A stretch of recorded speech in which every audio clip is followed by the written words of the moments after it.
네, 반갑습니다. 네, 이제 오늘은 예언서 8강 들어가도록 하겠습니다. 오늘 1교시는 다니엘 1장부터 12장 말씀입니다. 우리 교재 다니엘 한번 펴주시고요. 그리고 성경책도 다니엘을 펴주시면 되겠습니다. 교재 다니엘 보시면요. 자, 교재 한번 보시면 여러분들이 1장부터 6장까지 내용이 있는데 1장부터 6장의 내용에 보면은 여기 중간에 여기를 쭉 형광색으로 주황색 있으면 쭉 그어보세요. 쭉으로 6장부터 7장 사이 쭉 4, 5, 6장부터 7, 8, 9 사이를 형광색으로 쫙 줄을 그으세요. 그으셨어요? 자, 그러면 뭘 말씀해 드리고 싶으냐면 이쪽 앞에부터 선을 그은 데까지는 여기는 어떤 내용이냐면 역사적인 내용이에요.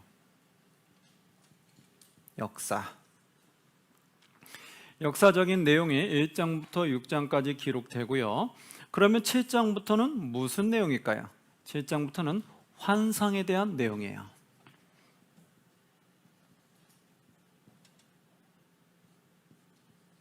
네.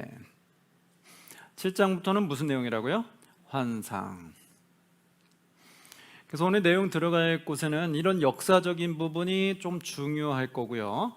이게 환상적인 부분은 제가 간략하게 설명을 해드리면 여러분이 돌아가셔서 한번 읽어보시면 돼요. 자, 그러면 우리 역사적인 부분이 우리가 많이 듣던 내용들은 다 역사적 안에서 나옵니다. 이 역사적인 내용 중에 나오게 되는데 무엇이 있는지 한번 보도록 할게요. 자, 여러분 일단 파란색을 하나 잡으시고요.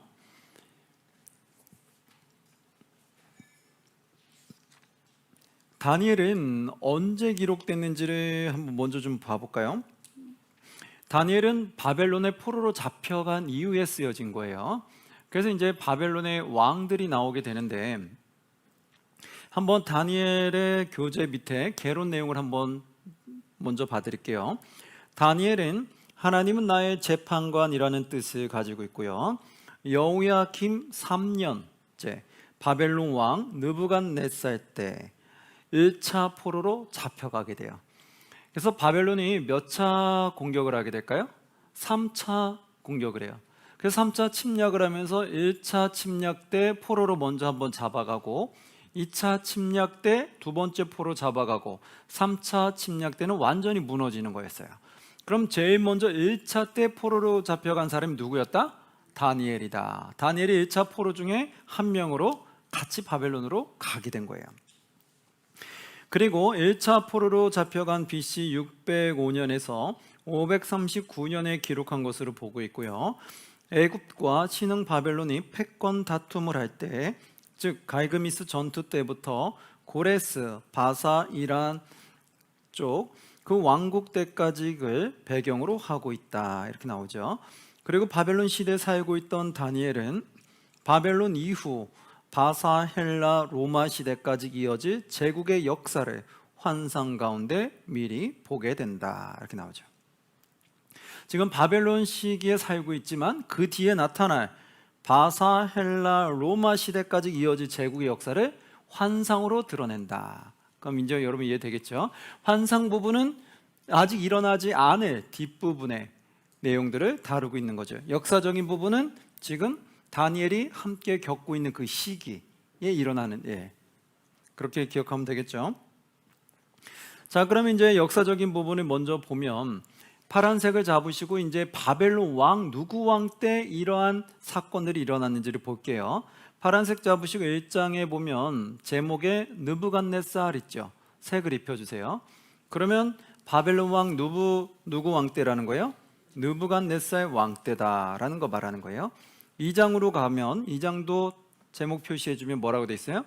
느부갓네살 2년 때 일어난 거고요. 3장으로 가면 또 느부갓네살 왕, 4장으로 가면 느부갓네살. 그러면 1장부터 4장의 역사적인 사건은 바벨론 왕 누구 때 일어난 거예요? 느부갓네살 왕 때 일어난 거다. 그래서 그때 사건이 일어나면은 바벨론 왕 누구냐 물으면 여러분이 이제 알 수 있어야 돼요. 아, 이 사건은 느부갓네살 왕이랑 관련된 내용이구나. 이걸 여러분 캐치를 하셔야 돼요. 5장으로 가면 이제 다른 색 있으면 다른 색 하나 잡아보세요. 5장에 파란색 말고 다른 거, 뭐 녹색이나 뭐 다른 거 있으면 잡아보시고, 5장에는 누구 때요? 벨사살. 예. 벨사살은 어느 나라 왕이었을까요? 바벨론의 왕이에요. 느부갓네살 다음에 왕위를 차지한 그때 벨사살. 그 다음에 6장으로 가면 누가 나와요? 다리오. 또 다른 색깔 하나 잡으시고 다리오 하고 해주세요. 다른 색깔로 다리오. 그럼 왕이 몇 번을 바뀌는지 나타나죠. 총 몇 번 바뀔까요? 3번. 그러면 6장에 나오는 다리오는 바벨론의 왕일까요? 아니면 그 뒷나라의 왕일까요? 예.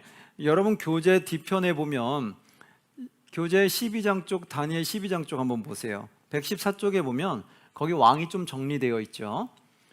114쪽에 오른쪽에 보이세요? 위쪽 오른쪽에 보면 바벨론의 왕에 누구 나와요? 느부갓네살, 벨사살. 원래는 이 왕들 외에도 더 있을 거예요. 그러나 성경에 나오는 인물들로만 줄여 놓은 거예요. 중심으로만 놓은 거예요. 메대가 바벨론 다음에 메대 제국이 차지하게 되는데, 메대 왕국의 왕이 누가 있다고요? 다리오 왕이 있다. 그 다음에 어느 나라가 차지해요? 바사. 근데 메대와 바사는 협력하는 관계로 되어 버려요. 그래서 바사가 차지하면서 바사의 첫 왕이 누구예요? 고레스. 그 다음에 다리오. 그 다음에 아하수에로, 아닥사스다. 이렇게 왕들이 순서가 간다. 중간에 다른 왕들이 들어올 수도 있어요. 그러나 여기는 우리는 성경에 나온 왕들로만 정리를 했다. 성경에 나오는 인물들은 이런 순서로 간다라고만 여러분은 기억하시면 되겠어요. 이외에도 또 많은 왕들이 있겠지만 그 여러분이 다 암기하거나 알기는 어렵죠. 성경에 나오는 인물들만이라도 알아두시면 될 것 같아요.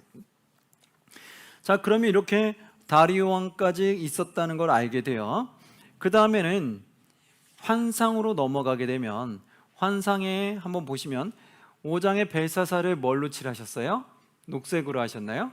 그럼 녹색을 잡으시고 7장에 벨사살 원년, 8장에 벨사살 3년 거기도 칠해주세요. 그럼 이거 똑같은 벨사살 왕 때 환상을 받은 거구나 알 수 있겠죠. 그 다음에 9장에는 6장에 칠했던 다리오 왕 색을 같이 입혀주면 돼요. 6장에 여러분이 색 입히신 걸 가지고 9장을 색을 입히시면 다리오 원년 때 환상을 본 거다 알 수 있죠. 그럼 여러분 만약에 여러분에게 물어볼 때 다니엘이 환상을 본 때는 어느 왕 때이냐? 느부갓네살 때냐? 벨사살 때냐? 다리오 때냐? 언제부터 환상을 받느냐? 물으면 어느 왕 때부터요? 그렇죠. 벨사살 왕 때부터 봤다라고 맞힐 수 있어야 돼요. 그러면 느부갓네살 때는 환상을 보았느냐 하면은 아니오라고 여러분은 말해야 돼요. 만약에 여러분들이 느부갓네살도 혹시 환상 봤냐면 글쎄요, 본 것 같기도 하고 아닌 것 같은데 이러면 벌써 성경을 잘 모르고 있다는 거죠. 잘 분석이 안 돼 있다는 건데, 이렇게 성경 공부를 하면 우리는 알 수 있죠. 어느 왕 때부터 환상을 봤다? 벨사살 왕. 그 정도 우리가 좀 알고 있으면 되겠죠. 자, 그러면 다른 걸 볼게요. 10장에는 누가 나와요? 고레스 왕 3년. 거기는 다른 색으로 또 입혀주세요. 다른 색으로 고레스 왕 3년 때. 그래서 환상은 고레스 왕 3년 때까지 환상을 보는구나 알 수 있죠. 자, 그럼 이제 내용 들어가 보도록 할게요. 자, 다니엘 하면 우리가 참 내용을 많이 아실 거예요.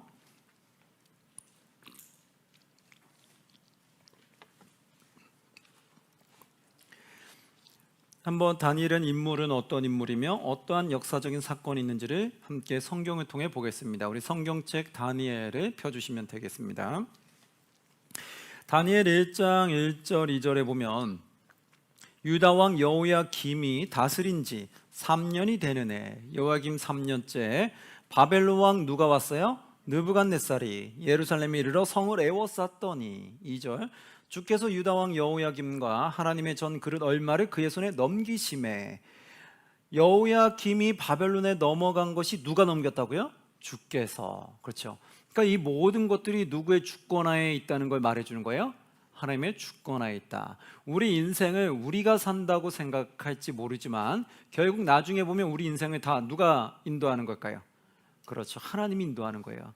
그래서 우리가 하나님의 말씀대로 살면 하나님의 축복의 길로 선한 길로 인도하고, 우리가 하나님을 버리고 악의 길로 가면 하나님은 우리를 심판의 길로 이끌어가는 거죠. 그래서 우리 인생은 하나님이 주관하고 있는 거예요. 그래서 내가 선한 길 가기 원한다, 하나님에게 선한 축복을 받기 원한다, 그러면 어떻게 해야 돼요? 하나님 붙잡고 말씀에 순종해서 선한 길로 가려고 노력하면 돼요. 하나님 말씀 순종하려고 하면 하나님이 나를 선한 길로 인도한다. 그래서 내 인생은 내가 인도하는 것이 아니라 하나님이 인도한다는 거 꼭 기억하셔서 하나님을 붙잡고 살아가시기를 간절히 소망합니다. 여기서도 결국은 그 여호야김이 사로잡힌 것 같은데 결국은 주께서 했다라고 말해요. 이게 주님의 뜻 가운데 그가 넘어간 거예요. 그래서 여호야김이 넘어갔어요. 그래서 시나이 땅 자기 신들의 신전에 가져다가 그 신들의 보물창고에 두어버렸어요. 3절로 갑니다. 왕이 이제 환관장 아스부나스에게 말했다에, 이 왕은 뭐냐면 이제 바벨론 넘어가서 바벨론 왕이 그 환관장 아스부나스에게 말하는 거예요. 이스라엘 자손 중에서 왕족과 귀족 몇 사람, 즉 왕족과 귀족 중에서 뛰어난 사람을 좀 추려보라는 거예요. 4절로 가면 왕족과 귀족 중에 흠이 없고 용모가 아름다우며 모든 지혜를 통찰하며 지식에 통달하며 학문에 익숙하여 왕궁에 설 만한 소년을 데려오게 하고 그들에게 갈대아 사람의 학문과 언어를 가르치게 하였고, 이렇게 나오죠. 왕족과 귀족 중에 뛰어난 사람을 착출하다가 갈대아 사람의 학문과 언어를 가르쳐서 그 인재를 발굴해내는 거예요. 그러니까 그 바벨론을 더 키우기 위해서 수많은 나라에서 잡혀온 사람 중에 뛰어난 사람을 또 발굴해내는 거죠. 그래서 그 나라를 더 탄탄하게 다스린다는 거예요. 그만큼 인재 양성에 큰 노력을 했다는 걸 알 수 있죠. 그래서 5절에 보면 또 왕이 지정하여 그들에게 왕의 음식과 그가 마시는 포도주에서 날마다 쓸 것을 주어 몇 년을 3년을 기르게 하였으니 그 후에 그들의 왕 앞에 서게 될 것이다. 3년 동안 기름을 받고 훈련을 받고 교육을 받고 왕 앞에 서는 거예요. 6절 보니까 7절에 이렇게 나와요. 그들 가운데 유다 자손 곧 다니엘과 하나냐와 미사엘과 아사랴가 있었더니, 그들 중에 4명이 이제 그들 중에 있었어요. 그러면 이 4명이 보면 7절에 환관장이 그들의 이름을 고칩니다. 그래서 이제 바벨론 언어로 그들의 이름을 바꿔서 부르죠. 우리도 외국인이 우리 한국에 와서 만약에 살게 되면 우리도 외국 이름을 말하기가 어려우니까 한국의 이름으로 이렇게 정해서 그 이름을 또 부르기도 하잖아요. 그렇죠? 그런 것처럼 여기서도 바벨론의 포로 잡혀가면서 이제는 바벨론 언어로 이름을 지어줍니다. 그게 뭘까요? 실제 보니까 다니엘은 뭘로 줬어요? 벨드사살이라 하고, 하나냐는 사드락이라 하고, 미사엘은 메삭이라 하고, 아사랴는 아벳느고라 하였더라. 다니엘, 하나냐, 미사엘, 아사랴 이름이 벨드사살, 사드락, 메삭, 아벳느고로 이름이 바뀌게 돼요. 그래서 거기서는 그렇게 이름이 불려요. 그러다 보니까 우리가 성경 인물을 볼 때 다니엘 이름은 많이 부르는데 하나냐, 미사엘, 아사랴는 사드락, 메삭, 아벳느고라고 우리가 많이 알고 있어요. 그 왜냐하면 그 뒤에 성경에 보면은 그 바벨론식 언어로 이름을 계속 말하기 때문에 그 바벨론식 언어가 새 친구들한테는 이름이 우리가 더 친숙하게 알려져 있다라는 거죠. 근데 그 이름은 바벨론의 이름이었다는 것을 기억하시고요. 8절 보니까 그럼 그들이 이제 착취돼서 갔어요. 다니엘은 뜻을 정하여 왕의 음식과 그가 마시는 포도주로 자기를 더럽히지 아니하리라 하고, 거기 갔는데 왕이 주는 걸 먹지 않으려고 한대요. 자기를 더럽히지 않으려고 황장을 구했다. 왜 그랬을까요? 왕이 주는 그 하사품들이 다 뭐였냐면 우상을 섬긴 그런 거였어요. 우상을 섬기고 난 그 재물들로 그들에게 줬던 거예요. 그러니까 우상에게 줬던 그것을 자기는 먹고 싶지 않았던 거예요. 그래서 환관자에게 말합니다. 9절에 보니까 하나님이 다니엘로 하여금 환관자에게 은혜와 긍휼을 얻게 하신지라. 환관자에게 구하는데 하나님이 도왔다고 해요. 왜 도왔을까요? 포로 잡혀온 사람이 자기의 생각과 의견과 뜻을 말하면 될까요, 안 될까요?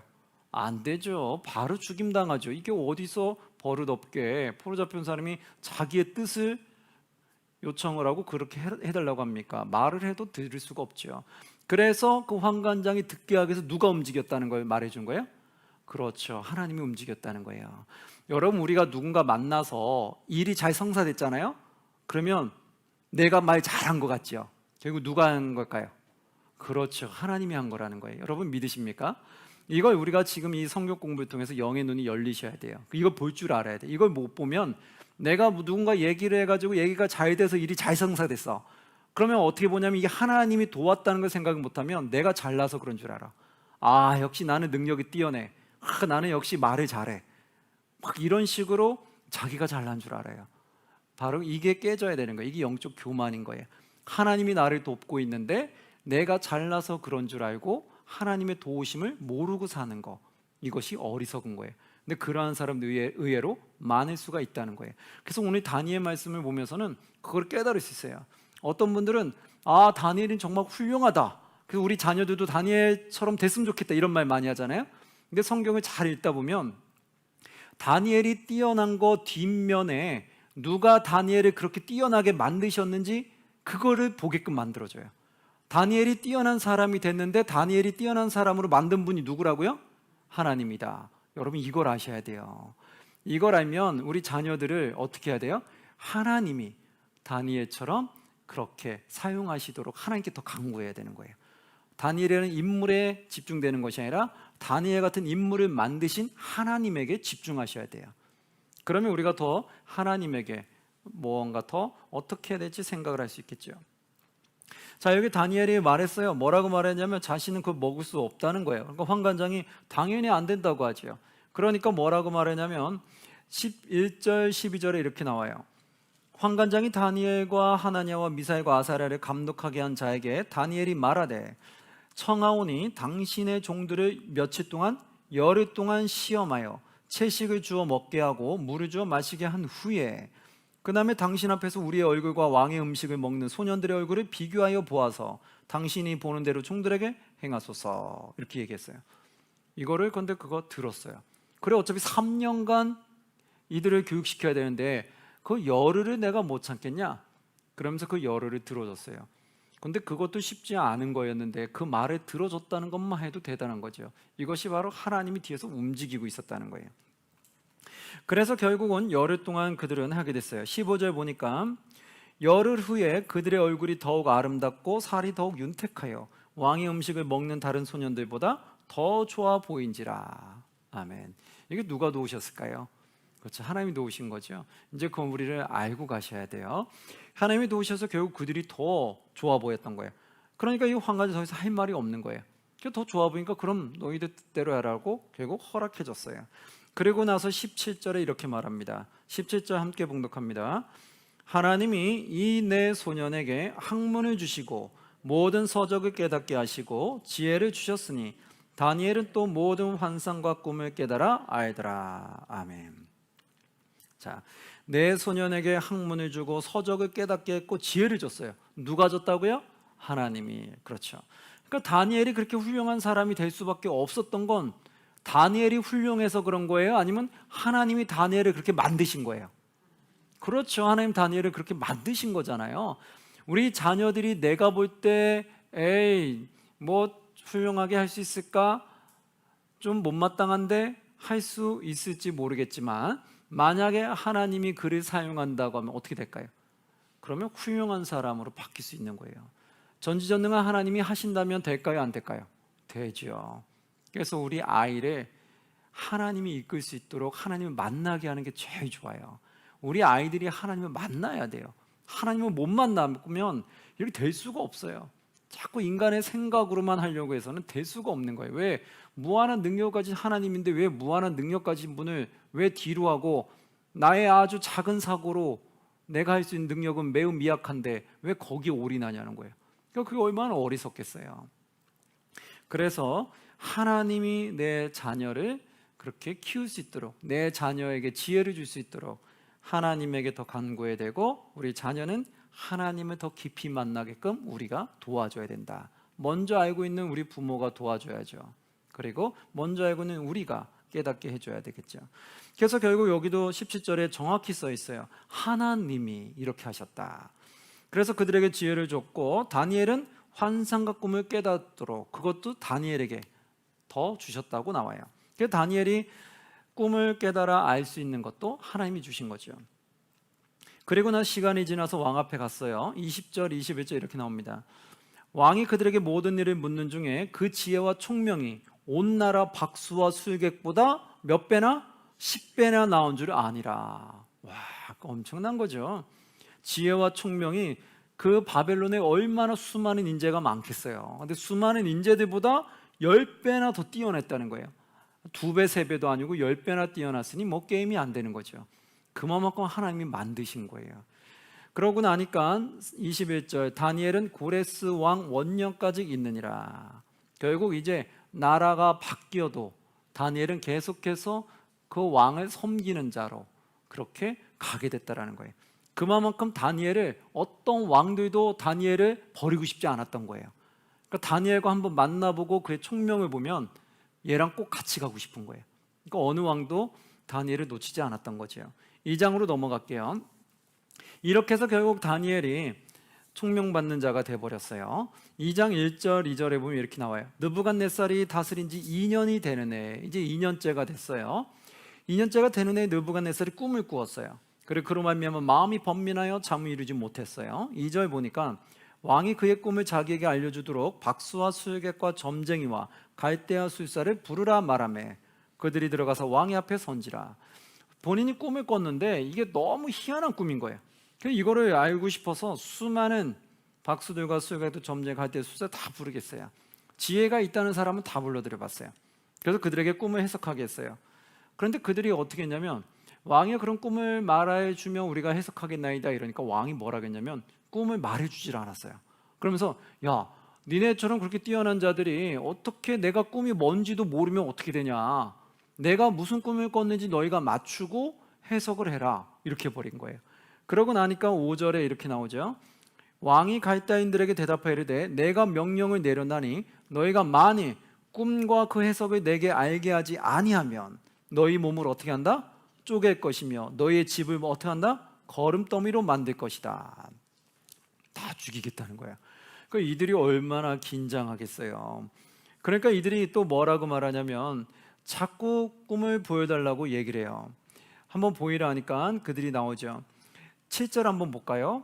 그들이 다시 대답하여 이르되 원하건대 왕은 꿈을 종들에게 뭐하소서? 이르소서. 그리하시면 우리가 해석하여 드리겠나이다. 꿈을 우리한테 얘기해달라는 거예요. 꿈을 좀 얘기해 주셔야지 꿈도 얘기 안 해주시고선 우리한테 그거 못 맞춘다고 다 죽인다고 하면 됩니까? 이거죠. 근데 왕이 봤을 때 이 점술가들이 점을 치고 충분히 해낼 수 있다고 보는 거예요. 야, 너희들 점치잖아, 예언자들이잖아. 근데 내가 무슨 꿈을 꾸는지도 몰라? 근데 너희가 무슨 점쟁이야? 다 가짜네? 이렇게 되는 거죠. 그럼 다 죽일 거야 이거예요. 그러니 정말 신의 능력을 갖고 있지 않은 인간이 자기가 점 잘 친다고 막 해도 결국 이런 일이 온다는 거예요. 인간의 한계에 부딪히는 거죠. 결국 인간은 죽음을 당할 수밖에 없는 거예요. 그 상황에 다니엘한테 이 소식이 들어갔어요. 그래서 이제 나중에 다니엘이 이걸 알고 본인이 꿈을 해석해 주겠다고 찾아가게 돼요.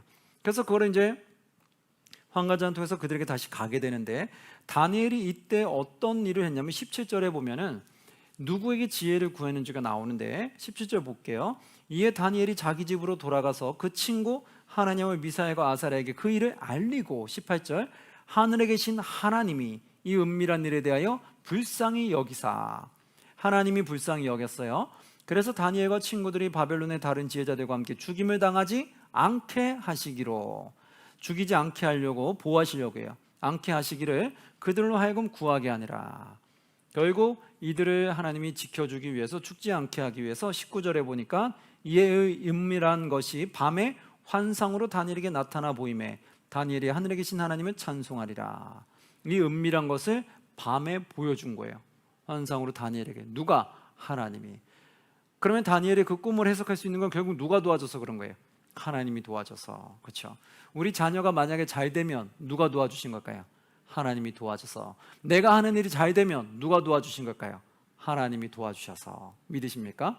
아멘. 그게 우리의 믿음이고 그게 영의 눈으로 볼 수 있는 거예요. 지금 하나님이 지금 다니엘 뒤에서 다 돕고 계시잖아요.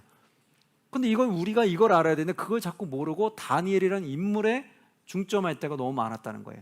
그러니까 우리가 말씀을 잘못 봤다는 거죠. 그래서 우리도 우리 자녀를 볼 때마다 또 나의 일을 볼 때마다 자꾸 그 인물에 중점을 두지 마시고 뭘 봐야 돼요? 그 뒤에서 돕고 있는 여호와 하나님을 바라볼 수 있기를 간절히 소망합니다. 자, 그래서 여기서도 결국은 다니엘에게 환상으로 하나님 보여줬어요. 다니엘이 왕에게 갔어요. 26절에 왕이 이럽니다. 왕이 대답하여 벨드사살이라 이름한 다니엘에게 이르되 내가 꾼 꿈과 그 해석을 너가 능히 내게 알게 하겠느냐 하니 너가 그럼 내가 꾼 꿈도 네가 맞추고 해석도 네가 능히 할 수 있느냐라고 물어봤어요. 그러자 27절 뭐라고 말했냐면 다니엘이 왕 앞에 대답하여 이르되 왕이 물으신 바 은밀한 것은 지혜자나 수역에게나 박수나 점쟁이가 능히 왕께 보일 수 없으되 왕이 꾼 꿈, 말하지 않는 그 은밀한 꿈은 이 인간은 볼 수 없다는 거예요. 그러나 28절 오직 은밀한 것을 나타내실 이는 누구다? 하늘에 계신 하나님이시라. 정확히 밝혔죠. 제가 할 수 있습니다 이게 아니라 하나님이 할 수 있습니다라고 말하는 거예요. 나타내시는 하늘에 계신 하나님이시라. 그가 느부갓네살 왕에게 후일에 될 일을 알게 하셨나이다. 왕의 꿈, 곧 왕이 침상에서 머릿속으로 받은 환상은 이러하니라. 이러면서 이제 왕이 꾼 것을 쫙 말해주게 되는 거예요. 누가 그걸 나타내신다고 했어요? 하나님이. 왕이 들었어요. 내가 꿈을 얘기도 안 했는데 그 꿈을 정확하게 말하는 거예요. 그리고 거기서 해석까지 다 해줬어요. 왕이 놀랬을까요? 안 놀랬을까요? 놀라게 되죠. 그래서 어떤 일이 일어났어요? 46, 47절에 이런 일이 일어나요. 꿈을 듣고 해석을 다 듣고 나더니 왕이 46절 이에 느부갓네살 왕이 엎드려 다니엘에게 절하고 명하여 예물과 향품을 그에게 주니라. 다니엘 앞에 엎드렸어요. 그런데 이게 누구한테 엎드렸냐? 인간에게 엎드린 것이 아니라 다니엘이 움직이는 그 하나님에게, 신에게 엎드려 버린 거예요. 거의 다니엘 앞에서 바짝 엎드린 거예요. 그러면서 47절에 이렇게 말이 나와요. 왕이 대답하여 다니엘에게 이르되 너의 하나님은 참으로 뭐하다? 모든 신들의 신이시요 모든 왕의 주제시로다. 그렇죠? 다니엘 앞에서 바짝 엎드리면서 하나님을 찬양하게 된 거죠. 그러니까 하나님 앞에 엎드린 건데 지금 앞에 다니엘이 있는 거죠. 그래서 그 하나님을 찬양하면서 너가 믿는 하나님은 모든 신들의 신이고 왕의 주제다. 참된 신이다 얘기해요. 너가 능히 이 은밀한 것을 나타내었으니 너의 하나님은 은밀한 것을 나타내신 이시로다. 그러면서 48절 완전히 이제 바뀝니다. 왕이 이에 다니엘을 높여 귀한 선물을 많이 주매. 다니엘을 어떻게 했어요? 높여서 귀한 선물 많이 줬죠. 지금 다니엘의 꿈을 해석한 건 누가 도와준 거예요? 하나님 도왔죠. 그런데 다니엘도 결국은 하나님께 쓰임 받으니까 복을 받아요, 안 받아요? 받죠. 바로 이런 거예요. 우리가 하나님께 쓰임 받잖아요. 그러면 우리도 복을 받을까요, 안 받을까요? 받는 거예요. 우리 자녀가 하나님께 쓰임 받잖아요. 우리 자녀들이 복을 받을까요, 안 받을까요? 받는 거예요. 그러니까 우리는 하나님께 쓰임 받게 해달라고 여러분 기도하는 게 그래서 필요한 거예요. 하나님께 버림받으면 복 받을 것도 못 받아요. 근데 우리가 하나님께 쓰임 받으면 알아서 하나님 복을 주시는 거예요. 여기 다니엘도 쓰임 받았어요. 근데 결국 다니엘한테 그럼 아무것도 안 가느냐? 그게 아니잖아요. 쓰임 받은 다니엘에게도 어떻게 해요?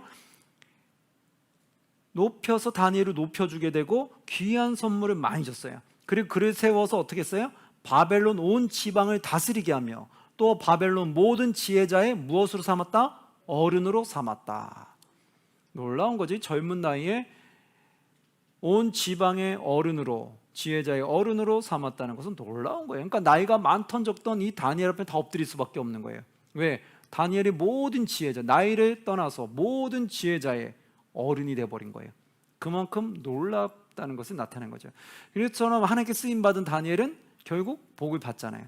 하나님이 그거와 같다고요. 그래서 여러분 하나님이 나를 많이 사용해 주세요 라고 기도 많이 하세요. 그게 좋은 거예요. 우리 자녀들 하나님 많이 사용해 주세요 이렇게 얘기하세요. 제가 하는 일, 사업 하나님이 많이 사용해 주세요. 그러면 하나님께 맡기면 다 축복의 길로 인도하게 되어 있어요. 여기서도 결국 다니엘은 하나님께 쓰임받고 복을 받게 돼요.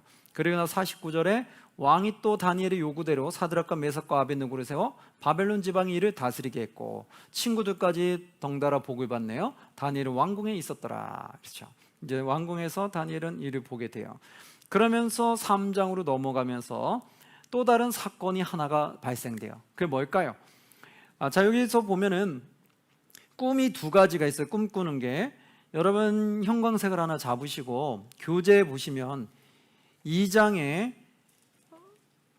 제목 밑에 꿈풀이 1 써 있는 거 보이세요? 그거 한번 색을 입혀 보세요. 꿈풀이 어떤 걸 보게 돼요? 부서진 큰 신상. 그 꿈을 풀어준 거예요. 부서진 큰 신상에 대한 꿈을 풀어줬고, 두 번째 꿈은 언제냐면 4장으로 갈게요. 4장으로 가면 또 맨 위에 뭐라고 써 있어요? 꿈풀이 두 번째. 어떤 거예요? 나무에 관한. 이렇게 해서 느부갓네살의 왕 때 꿈은 몇 개가 나올까요? 두 가지 꿈이 등장한다. 그 정도는 알고 계셔야 돼요. 그래서 처음에 꿈은 부서진 큰 신상이고 두 번째 꿈은 나무에 관한 꿈이었다. 느부갓네살 때는 꿈 두 가지를 풀어주는 사건이 있었어요. 자, 그러면 꿈풀이하는 두 가지 사건 사이에 새 친구와 풀무불 사건이 일어나게 되는 거예요. 한번 보시면 풀무불 사건에 3장 1, 2절에 보니까 느부갓네살 왕이 금으로 신상을 만들었어요. 높이는 60규빗이요 너비는 6규빗이라 그것을 바벨론 지방의 두라 평지에 세웠더라. 이렇게 세웠어요. 그리고 2절에 보니까 느부갓네살 왕이 사람을 보내어 총독과 수령과 행정관과 모사와 재무관과 재판관과 법률사와 각 지방 모든 관원을 느부갓네살 왕이 세운 신상의 낙성식에 참석하게 하매. 이렇게 했죠. 그리고 나서 거기다가 절하라고 한 거예요. 금신상에. 6절에 보니까 누구든지 엎드려 절하지 아니하는 자는 즉시 맹렬히 타는 어디에? 풀무불에 던져 넣으리라 하였더라. 이거예요. 풀무불에 던져 바로 죽이겠다는 거죠. 지금 여기서 금신상에게 절하지 아니하면 바로 사형 처할 거야. 그 말인 거예요. 얼마나 두렵겠어요. 여기서 사람들이 어떻게 하겠어요? 절 안 할 수가 없겠죠. 내가 살기 위해서. 그래서 다 절을 했는데 유다 사람 누구만 절을 안 한 거예요. 누굴까요? 새 친구가 절을 안 한 거예요. 그러자 8절에 그때 어떤 갈대아 사람들이 나와 유대 사람들을 참소하니라. 참소하는데 그 새 친구를 고발한 거예요. 12절 보면 이제 몇 유다 사람 사드락과 메삭과 아벳느고는 왕이 세워 바벨론 지방을 다스리게 하신 자이거늘 왕이여 이 사람들이 왕을 높이지 아니하며 왕의 신들을 섬기지 아니하며 왕이 세우신 금신상에게 절하지 아니하나이다. 이렇게 고발해 버렸어요. 어떻게 됐을까요? 왕이 화가 났죠. 13절 보면 느부갓네살 왕이 노하고 분하여 사드락과 메삭과 아벳느고를 끌어오라 말하매. 이 세 친구의 이름이 지금 바벨론식의 이름이라는 거 알 수 있죠. 그래서 이 이름이 친숙해진 건데 이게 원래는 유다의 이름이 아니라 바벨론의 이름이 계속 등장하기 때문에 우리가 더 친숙해졌다라는 걸 알게 돼요. 이 세 친구를 데려왔어요. 그리고 나서 지금이라도 절해라. 그러지 않으면 너희는 죽을 거야 라고 말했어요. 그때 이 세 친구가 했던 고백, 우리가 많이 하는 참된 고백 뭐였죠? 17절 18절 말씀이죠. 함께 봉독합니다. 왕이여 우리가 섬기는 하나님이 계시다면 우리를 맹렬히 타는 풀무불 가운데서 능히 건져내시겠고 왕의 손에서도 건져내시리다. 그렇게 하지 아니하실지라도 왕이여 우리가 왕의 신들을 섬기지도 아니하고 왕이 세우신 근심상에게 절하지도 아니할 줄을 아옵소서. 이렇게 나온 거죠. 야, 하나님이 우리를 구하실 거고 그렇게 안 해도 우리는 하나님만 섬길 겁니다.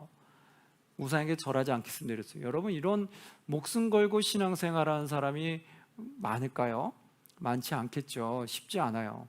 정말 목숨 걸고 이렇게 신앙 지킨다는 게 쉽지 않아요. 이걸 보면서 야, 이 세 친구들의 믿음을 한번 볼 수 있고 좀 도전을 받게 되죠. 그럼 왕이 어떻게 했을까요? 이 소리 듣고 아 그래 알았다 그럼 절하지 마라 이랬을까요? 아니죠. 바로 노하면서 이놈들을 당장 죽여라 이랬어요. 풀무불에 집어넣으라고 했어요.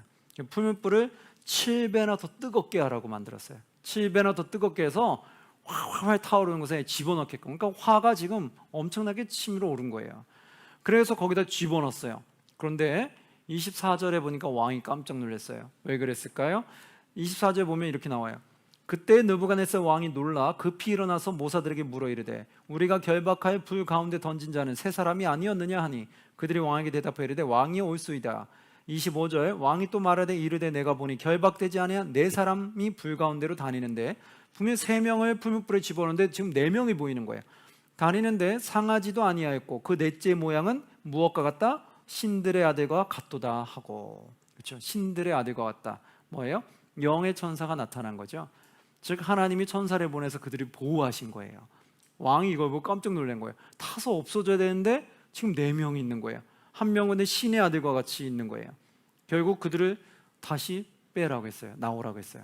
근데 그들이 살아서 나온 거예요. 왕이 얼마나 놀랐겠어요. 그 다음부터 어떻게 될까요? 28절 이렇게 바뀝니다. 28절 함께 봉독합니다. 느부갓네살이 말을 이르되 사드락과 메삭과 아벳느고는 하나님을 찬송할지로다. 그가 그의 천사를 보내사 자기를 의뢰하고 그들의 몸을 바쳐 왕의 명령을 거역하고 그 하나님 밖에는 다른 신을 섬기지 아니하며 그에게 절하지 아니한 종들을 구원하셨도다. 29절 그러므로 내가 이제 조서를 내리노니 각 백성과 각 나라와 각 언어를 말하는 자가 모두 사드락과 메삭과 아벳느고의 하나님께 경솔히 말하거든 그 몸을 쪼개고 그 집을 거름터로 삼을지니 이는 이같이 사람을 구원할 다른 신이 없음이니라 하더라. 아멘. 그렇죠? 바로 놀라운 일이 일어났죠. 이렇게 하나님을 더 간절히 믿고 목숨을 걸고 하니까 하나님의 더 큰 놀라운 역사가 일어나더라. 그러면 이 세 친구들은 또 어떻게 됐어요? 축복을 받았을까요? 안 받았을까요? 그렇죠. 받게 된다는 것은 알 수 있죠. 30절에 보면 나오잖아요. 왕이 드디어 사드락과 메삭과 아벳느고를 바벨론 지방에서 뭐 했다? 더욱 높이니라. 더욱 높였죠. 바로 이와 같다는 거예요. 이만큼 하나님이 더욱더 축복해 주시더라. 우리가 하나님께 쓰임받으면 쓰임받을수록 어떻게 된다? 더 크게 축복받는다. 4장으로 넘어갈게요. 4장에는 그럼 느부갓네살의 꾼 거 두 번째 꿈이 나온다고 했어요. 4장에 보면 이 왕이 먼저 하나님을 찬양하게 돼요. 2절에 보시면 이렇게 나와요. 지극히 높으신 하나님이 내게 행하신 이적과 놀라운 일을 내가 알게 하기를 즐겨하노라. 느부갓네살 왕이 본인이 겪은 것을 사람들에게 다시 선포해 주는 거예요. 그게 뭐냐? 6절에 보니까 이렇게 나와요. 내가 명령을 내려 바벨론의 모든 지혜자들을 내 앞으로 불러다가 왜 불렀느냐? 본인이 꿈을 꿨기 때문에 그것을 어떤 꿈인지 또 풀어달라고 그들을 부른 거예요. 그런데 이번에는 앞에 꿈은 본인의 꿈을 얘기해 주지 않았어요. 두 번째 꿈은 꿈을 또 얘기하지 않았을까요? 꿈을 얘기했을까요? 그렇죠. 그걸 여러분 구분하셔야 돼요. 두 번째 꿈은 꿈을 얘기해 줬어요. 얘기해 주고 풀어봐라 했어요. 그런데 얘기해 주고 풀어보라고 했는데도 못 푸는 거였어요. 한번 보면은 7절에 이렇게 나옵니다. 그때 박수와 술객과 갈대아 술사와 점쟁이가 들어왔으므로 내가 그 꿈을 그들에게 말하였으나 꿈을 말해줬죠. 말했으나 그들이 그 해석을 내게 알려주지 못하였느니라. 꿈을 얘기해 주는데 두 번째는 꿈을 얘기했어요. 첫 번째는 꿈을 안 얘기해서 그렇다 치고 두 번째는 꿈을 얘기했는데도 그들이 해석을 못 해버리는 거예요. 그러자 8절에 그 후에 다니엘이 내 앞에 들어왔으니 그는 내 신의 이름을 따라 벨드사살이라 이름한 자요 그의 안에는 거룩한 신들의 영이 있는 자다. 거룩한 신들의 영, 이 말은 뭘까요? 그 안에 그가 믿는 신의 영이 있다라고 말해주는 거예요. 있는 자라. 내가 그에게 꿈을 말하며 이르되, 꿈을 말하면서 이뤘어요. 그러면서 10절에 보니까 내가 침상에서 나의 머릿속으로 받은 환상이 이러하니라. 내가 본즉 땅의 중앙에 무엇이 있다? 한 나무가 있는 것을 보았는데 높이가 높더니 중앙에 한 나무가 있는 꿈, 이걸 꾼 거를 이제 얘기해줘요. 쭉 뒤에 읽어보시면 꿈을 쭉 얘기해주는 걸 듣게 돼요. 그리고 나서 거기서 다니엘이 그 꿈을 쭉 듣고 쭉 풀어줬어요. 풀어줬는데 그 꿈대로 진짜 다 돼버린 거예요. 왕이 나중에 시간 지나니까 어떻게 됐어요? 또 깜짝 놀라겠죠. 꿈대로 정확하게 돼버리니까. 그래서 34절에 이렇게 말합니다. 우리 34절 함께 봉독합니다. 그 기한이 참에 나 느부갓네살이 하늘을 우러러 보았더니 내 총명이 다시 내게로 돌아온지라. 이에 내가 지극히 높으신 이에게 감사하며 영생하시는 이를 찬양하고 경배하였나니 그 권세는 영원한 권세요 그 나라는 대대에 이르리로다. 아멘. 결국 꿈대로 되자 이 왕이 하나님을 찬양하는 것을 보게 돼요. 여러분, 우리가 하나님을 믿는 사람들은 어떻게 될까요? 하나님 믿는 사람들은 우리의 삶 속에서 누가 드러나야 될까요? 그렇죠. 하나님이 드러나야 되는 거예요. 그래야지 세상 사람들이 그 모습 보고 누굴 찬양하게 돼요? 하나님을 찬양하게 되더라는 거예요. 우리가 하나님께 쓰임받고 쓰임받아서 하나님이 살아계심을 세상 사람이 알게 하면 세상 사람들 그걸 통해서 하나님을 찬양하더라는 거예요. 이게 우리의 신앙생활의 모델이라고 보시면 돼요. 이게 되시겠죠? 우리가 신앙생활할 때 나의 삶을 통해서 하나님이 나를 사용도 안 해. 내가 하나님께 쓰임도 못 받아. 그래서 내가 하나님을 쓰임을 못 받으니까 내 삶을 통해 하나님을 드러내지도 못해. 그럼 세상 사람들이 나를 보고 하나님 찬양할 일이 없다는 거예요. 그럼 나를 보고 하나님 앞에 올 수도 없다는 거예요. 그러면 내 주변 사람들이 하나님 앞에 오게 하기 위해서는 어떻게 되는 거예요? 내가 일단 하나님께 쓰임을 받아야 돼요. 쓰임 받으려면 어떻게 해요? 내가 순종하고자 하는 마음이 먼저 있어야 돼요. 그래서 순종하는 마음이 있고, 그리고 나서 하나님께 쓰임을 받고 쓰임 받아서 하나님 살아계심이 나타나야 되고, 나타나면 세상 사람들은 그 모습을 보면서 하나님을 찬양하고 하나님 앞에 오더라는 거예요. 그게 부흥의 역사인 거예요. 하나님 나라가 확장되기 위해서는, 하나님 나라가 번창하기 위해서는 이러한 신앙의 과정이 흘러가야 된다고요. 이게 우리의 참된 모습이고, 이것이 수많은 영혼들이 하나님께 찬양하며 나아올 수 있는 그 길이요, 계획이요, 하나님의 뜻이라는 거예요. 이 모델을 통해서 정확하게 말해주고 있어요. 아, 이렇게 하니까 이렇게 될 수 있는구나. 그래서 37절에 이렇게 말하잖아요. 그러므로 지금 나 느부갓네살은 하늘의 왕을 뭐하며? 찬양하며 친송하며 경배하노니 그의 일이 다 진실하고 그의 행하심이 의로우심으로 교만하게 행하는 자를 그가 능히 낮추심이라. 이렇게 나오는 거예요. 왕이 고백을 해버리죠. 자, 이제 이런 놀라운 일이 있고 5장으로 넘어가 볼게요. 5장에는 우리가 누구 왕이라는 걸 알 수 있어요? 벨사살 왕이라는 걸 알 수 있죠. 5장 1절 한번 볼게요.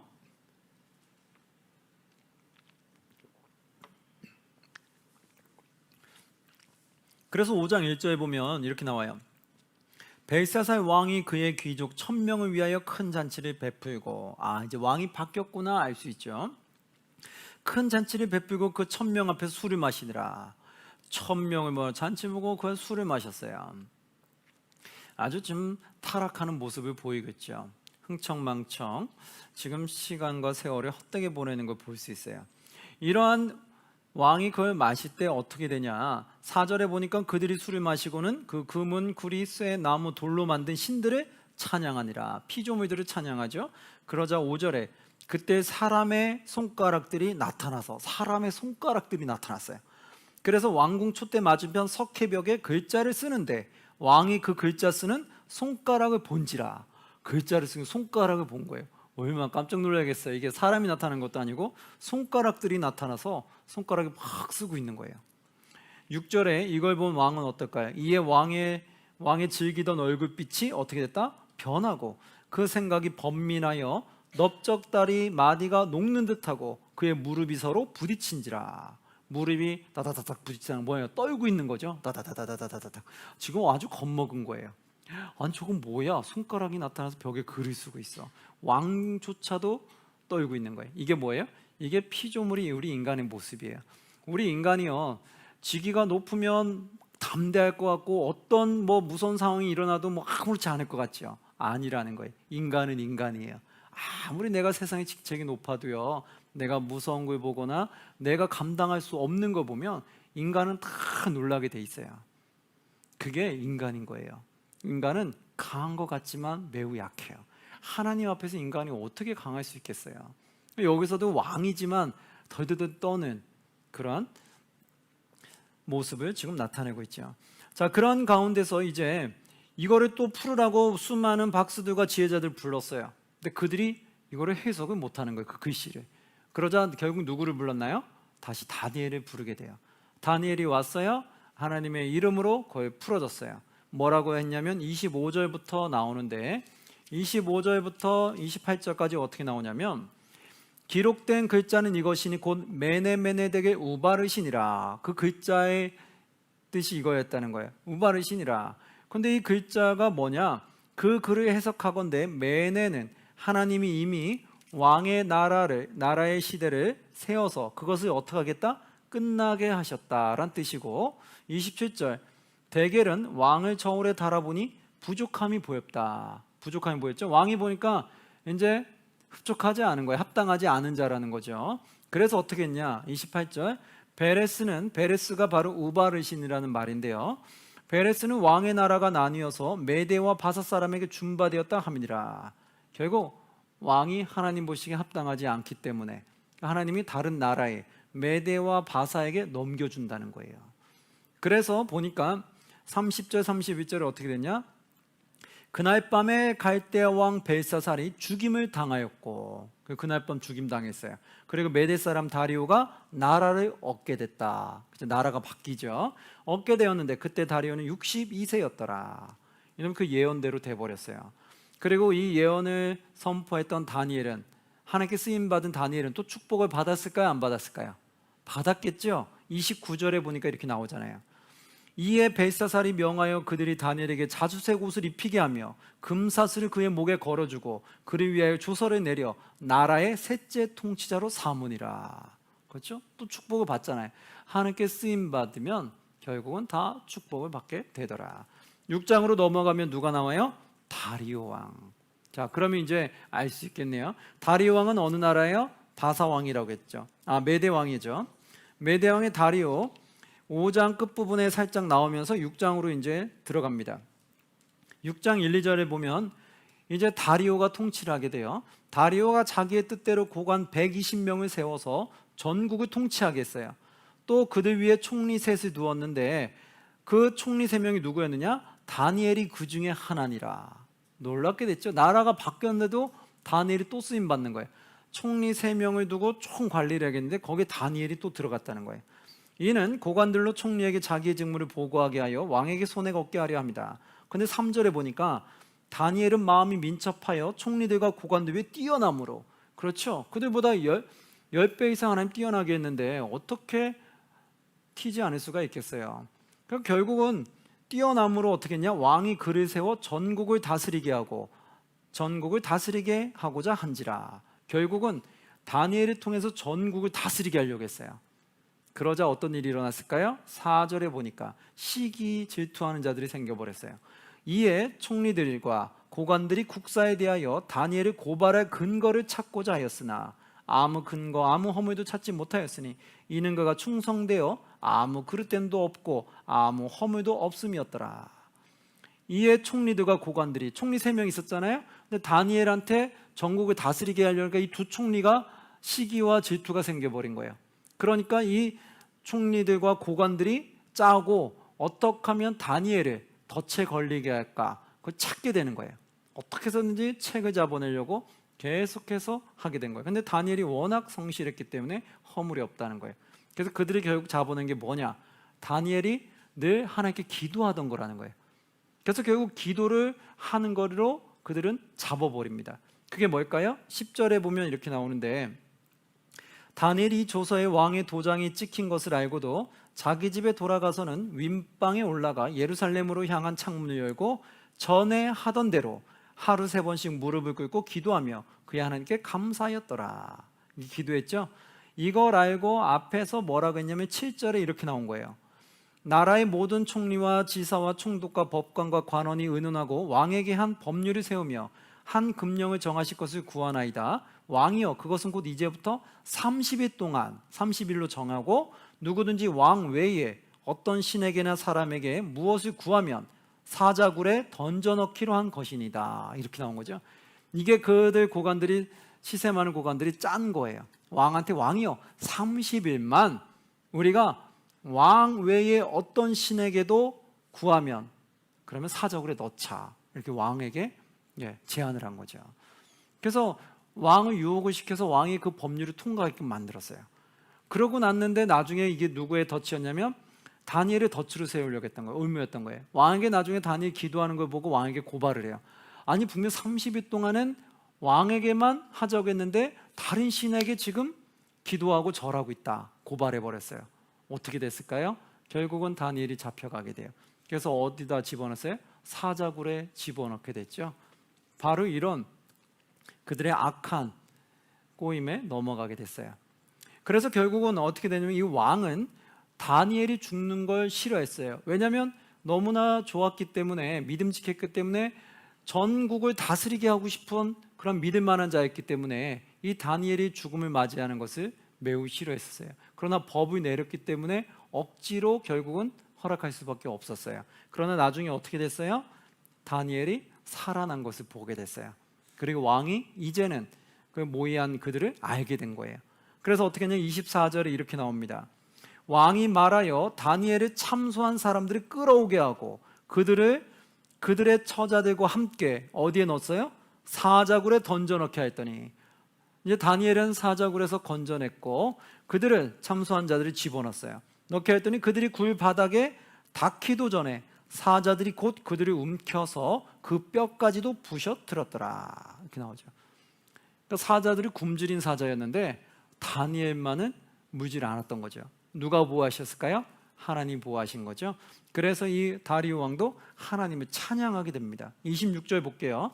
내가 이제 조서를 내리노라. 내 나라 관할 아래에 있는 사람들은 다 다니엘이 하나님 앞에서 떨며 두려워할지니 그는 살아계시는 하나님이시요 영원히 변하지 않으실 이시며 그의 나라는 뭐하다? 멸망하지 아니할 것이요 그의 권세는 무궁할 것이며. 27절 그는 구원도 하시며 건져내기도 하시며 하늘에서든지 땅에서든지 이적과 기사를 행하시는 이로써 다니엘을 구원하여 사자의 입에서 벗어나게 하셨습니다 하였더라. 아멘. 28절에서 어떻게 해요? 다니엘이 다리오 왕의 시대와 바사 사람 고레스 왕의 시대에 형통하였더라. 바사로 바뀌면서도 고레스 왕 때도 형통하게 계속해서 지도자의 역할로 이어갔더라라고 말하게 되죠. 자, 여기까지 6장까지 이제 역사적인 내용이에요. 그 다음 7장부터 뭐예요? 환상의 내용이 나오는 거죠. 자, 환상의 내용은 그럼 간단하게 한번 살펴보고 마치도록 할게요. 한번 교재를 중심으로 한번 볼게요. 자, 교재 보면 7장에 한번 볼게요. 7장에 벨사사의 원년 때 어떤 환상을 봤냐면 1하고 괄호 닫고 있죠. 내 짐승 환상. 한번 여러분도 한번 표시 한번 해볼까요? 여기 뭐 녹색 있으면 녹색을 잡으시고, 벨사살 원년 때 환상 봤던 거 첫 번째 뭐라고요? 내 짐승 환상. 여기는 어떤 거냐면 사자와 곰과 표범 그리고 10뿔 짐승이 나오게 돼요. 그런데 이 뜻은 뭐냐면요, 7장에 우리 교재에 보면 사자는 바벨론 제국을 뜻한다고 했죠. 그리고 곰은 메데 바사 제국을 뜻한다고 했고, 표범은 헬라 제국을 뜻하게 되고, 10뿔 짐승은 로마 제국을 뜻하게 된다. 이렇게 뜻하는 거 아시고 성경을 한번 쭉 읽어보시면 돼요. 8장으로 갈게요. 8사상의 벳의 3년 때는 두 번째 환상을 받게 되는데, 괄호 2번 표시해 주시면 수량과 수렴소 환상을 보게 되죠. 거기 녹색으로 입혀주시고요. 그러면 이 뜻은 또 무엇이냐? 이때 8장 중간에 보시면 가브리엘이라는 천사가 와서 깨닫게 해줘요. 그런데 두 뿔 수량은 메데와 바사 왕을 뜻하고요, 털이 많은 수렴소는 헬라 왕을 뜻해요. 이렇게 아시고 한번 쭉 읽어보시면 되겠어요. 그 다음에 9장으로 갈게요. 9장으로 가면은 다리오 왕 원년 때 다니엘이 서책을 통해서 예레미야의 예언을 찾아내게 돼요. 그런데 그 예언이 무엇이었느냐? 예루살렘이 황무했다가 70년에 마친다라는 내용을 보게 돼요. 그래서 이것에 따라서 다니엘이 하나님께 찬양하고 회개하는 내용이 나와요. 우리가 왜 70년 동안 포로 잡혀갈 수밖에 없었는지, 그 유다 사람들의 죄악을 하나님 앞에 회개를 해요. 그리고 우리를 긍휼히 여겨서 하나님의 예언대로 70년 후에 우리를 다시 회복시켜 줄 것을 간절히 구하게 됩니다. 그것도 한번 읽어보시면 되겠고요. 자, 그때도 가브리엘 천사가 도와준다는 게 나오고, 10장으로 가면 고레스 왕 3년 때 세 번째 뭐죠?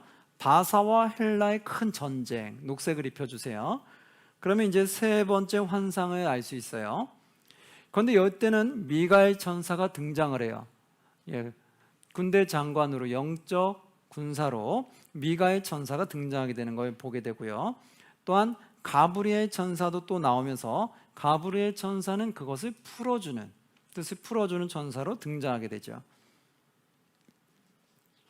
그래서 이 큰 전쟁이 무엇이냐면은 한번 보시면 바사와 헬라가 큰 전쟁 때 어떤 일이 있느냐, 그때 싸움이 쭉 일어나는데 11장으로도 넘어가면 11장에는 남쪽과 북방의 왕들이 또 싸움이 일어나는 것이 계속해서 이어져서 싸움이 전쟁이 나와요. 그리고 12장에는 마지막 종말에 대한 예언이 나와요. 그래서 종말에 대한 예언이 나오면서 다니엘은 마치게 됩니다. 종말의 예언은 여러분 다 아시는 것처럼 마지막 때 어떤 일이 일어날 건지 그것을 말하게 되는데, 한번 잠깐 보시면 12장 한번 볼게요. 성경책 12장에 12장 4절에 보면 이렇게 나와요. 12장 4절, 다니엘아 마지막 때까지 이 말을 간수하고 이 글을 봉함하라. 많은 사람이 빨리 왕래하며 지식이 더하리라. 마지막 때까지 이 말을 간수해라. 그 말은 마지막 때에 이런 일들이 일어날 거다라고 하면서 쭉 말해주는 거예요. 나중에 한번 읽어보시면 되겠어요. 7절의 중간에 보면 한때, 두때, 반때가 나와요. 한때라는 거는 한 해를 말하는 거예요. 한때, 두때, 반때, 반때는 반년을 말하는 거겠죠. 그래서 그 뜻을 아시고 한번 읽어보시면 되겠습니다. 자, 오늘 1교시는 여기까지 가도록 하겠습니다. 여러분들 수고하셨습니다.